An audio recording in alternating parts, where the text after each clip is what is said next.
शेख सादी के नसीहत आमोज वाक़यात। हज़रत शेख सादी शिराज़ी रहमतुल्लाह अलैह छोटी उम्र के थे कि एक दफ़ा अपने वालिद साहब के हमरा ईद की नमाज के लिए जा रहे थे कि लोगों की बहुत भीड़ थी। इसलिए वालिद ने उन्हें नसीहत की कि देखो बेटा, मेरी उंगली न छोड़ना, वरना रश और भीड़ में गुम हो जाओगे। लेकिन रास्ते में नन्हे सादी ने वालिद की उंगली छोड़ दी और खेल कूद में मशगूल हो गए, जैसा कि बच्चों की आदत होती है। खेल से फारिग होकर जब वालिद को करीब न देखा तो मारे खौफ के रोने लगे। इतने में वालिद भी उन्हें ढूंढते ढूंढते वहां आ गए। कान खींचते हुए झिड़क कर फरमाया कि नासमझ बच्चे, मैंने तुम्हें कहा नहीं था कि मेरी उंगली मजबूती से पकड़े रखना, लेकिन तुमने ध्यान नहीं किया और मेरा कहा ना माना और परेशानी हुई। बड़ी उम्र में हजरत सादी लोगों को ये आप बीती वाकया सुनाकर फरमाया करते थे कि अगर तुम दुनिया की भीड़ में गुम होना नहीं चाहते तो किसी नेक बंदे का दामन थाम लो, वरना परेशानी में ठोकरें खाते फिरोगे। जो बुजुर्गों का दामन छोड़ देता है वो यूं ही भटकता रहता है। सादी रहमतुल्लाह अलैह अपना वाकया यूं बयान फरमाते थे कि एक दफ़ा मेरे पाँव में जूता न था और जेब में कोई पैसा भी न था कि उससे जूता खरीद सकूं। नंगे पाँव जा रहा था और दिल ही दिल में कह रहा था कि खुदा ने मेरे नसीब कितने ख़राब बनाए हैं। इसी हालत में चलते चलते कूफा की जामे मस्जिद में जा पहुंचा। वहां एक आदमी को देखा जिसके पाँव ही न थे।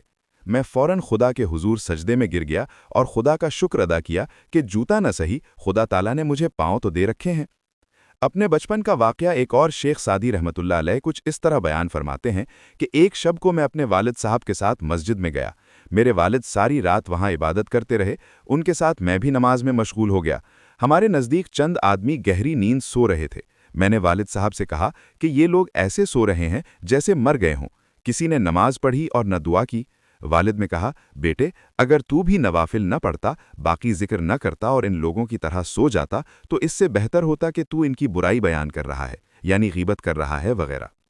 किताब बोस्तान में शेख सादी रहमतुल्लाह अलैह ने एक हिकायत लिखी है कि एक मर्तबा किसी शहजादे का कीमती लाल गुम हो गया।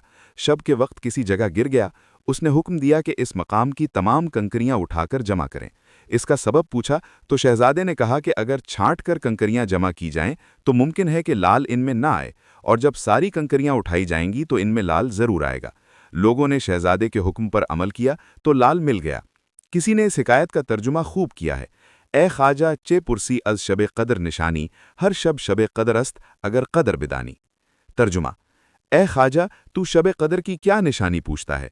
अगर तू कदरदान है तो हर रात शब कदर है। दर हकीकत शेख सादी के ये छोटे छोटे वाक़यात अपने अंदर अखलाकी तरबियत का बहुत बड़ा ख़जाना रखते हैं।